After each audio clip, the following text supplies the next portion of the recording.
Hey everyone, Ratty and Rathos here. This time we're going to go over something pretty easy. You can do it within 30 seconds. It's basically to make a picture like this into a picture like this. This will help out a lot of people who want to get better at art or want to draw something, or they like something they want to draw. This is an easy thing to do, since it's a lot easier to draw something if it's in black and white, because you can actually see where all the lines are. Other than in color. In color, a picture like this in color, you can basically see all the lines and basically, but I know.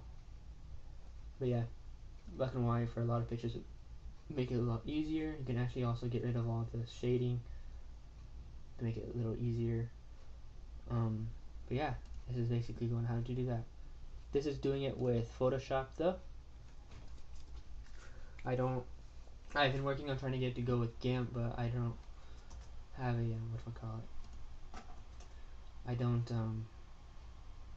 I haven't figured quite how to do it yet with GIMP.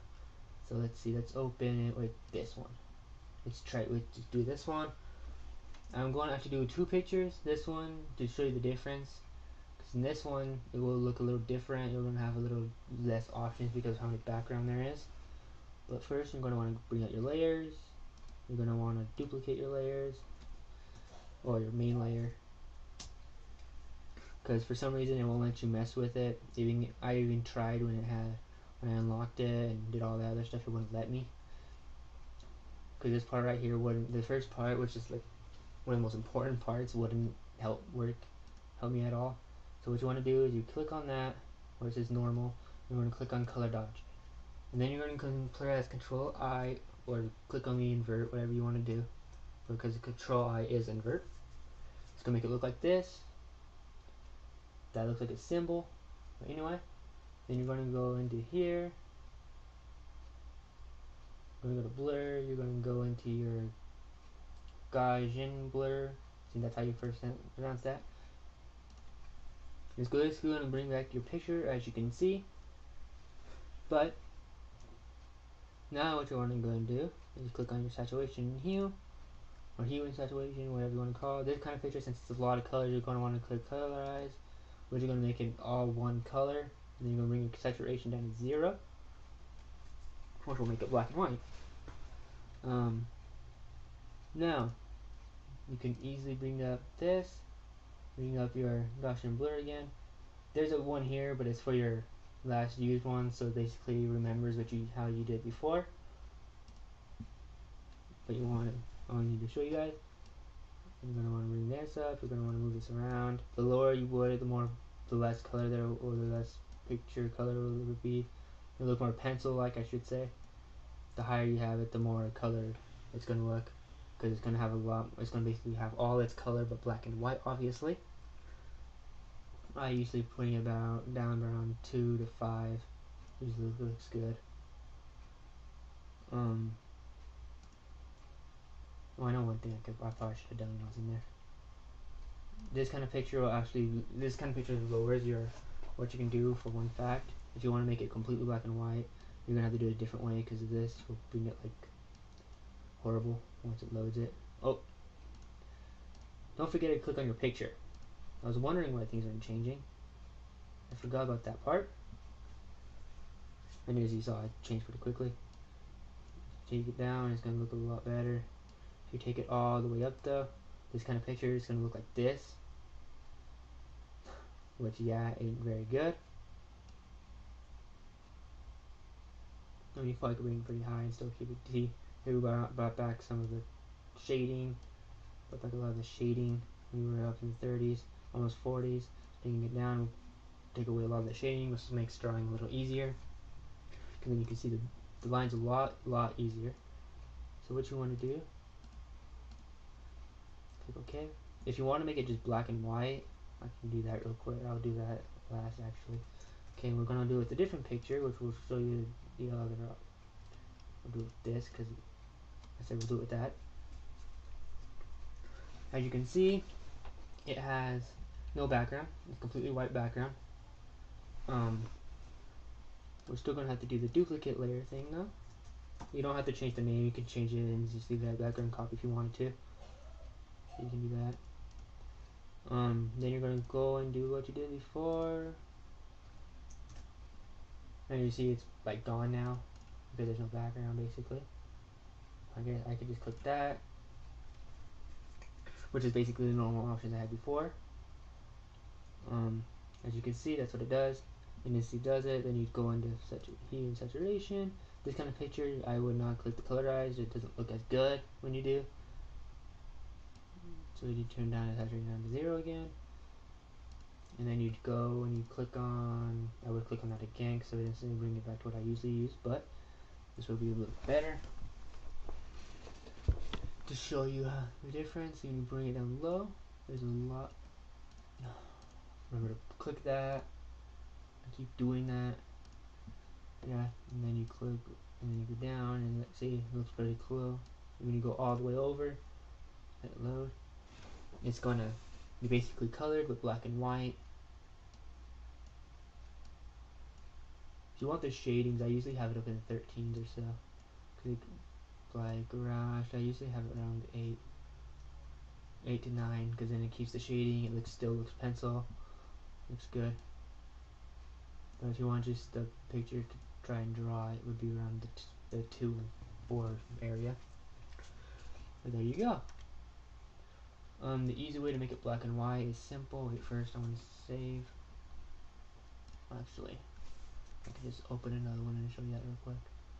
An easy way to make it black, a quick way to make it black and white is click on this one. All you have to do is go to channel and then declick these, and it's black and white. That's as easy as it is to make it black and white. If you wanted to, you can then click on, like, if you wanted to, you can click on duplicate. That's going to instantly bring it back color though, and do that. And if you wanted to, you can go now do this and do that. It's going to do basically the exact same thing. That looks pretty beast actually. Now that is the way I've seen that if you want to make it completely black, just have basically no shading at all, that's the best way to go.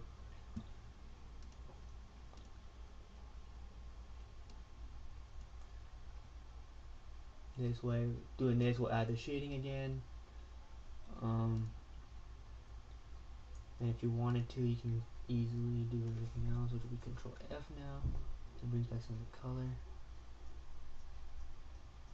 See? And you can keep click and Control F and it'll bring back the shading. But yeah, that's an easier way to do it if you wanted to.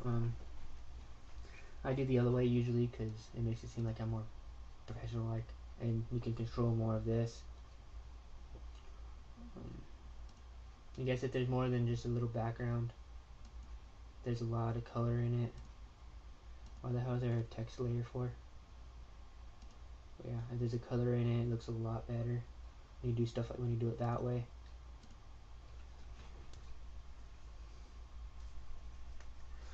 It's your choice to decide which way to go. I would recommend that way, but I recommend either way actually.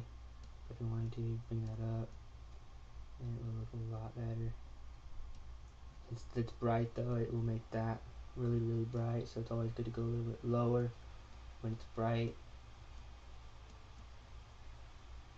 just to bring back some of that color. Yeah, that's basically everything.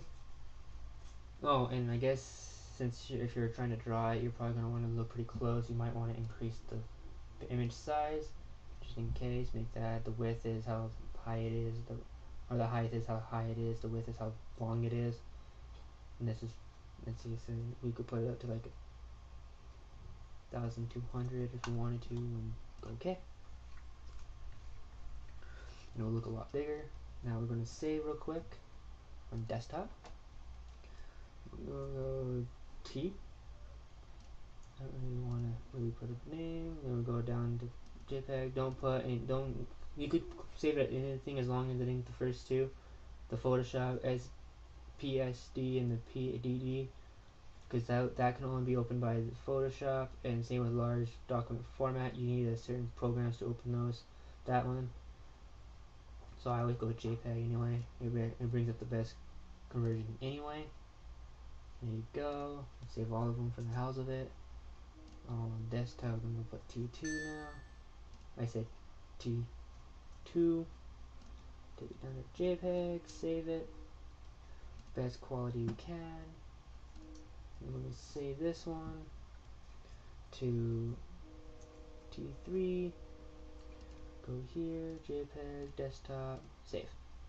And then best quality as possible. Now we can delete or close this. We don't need it open anymore. And there you have it.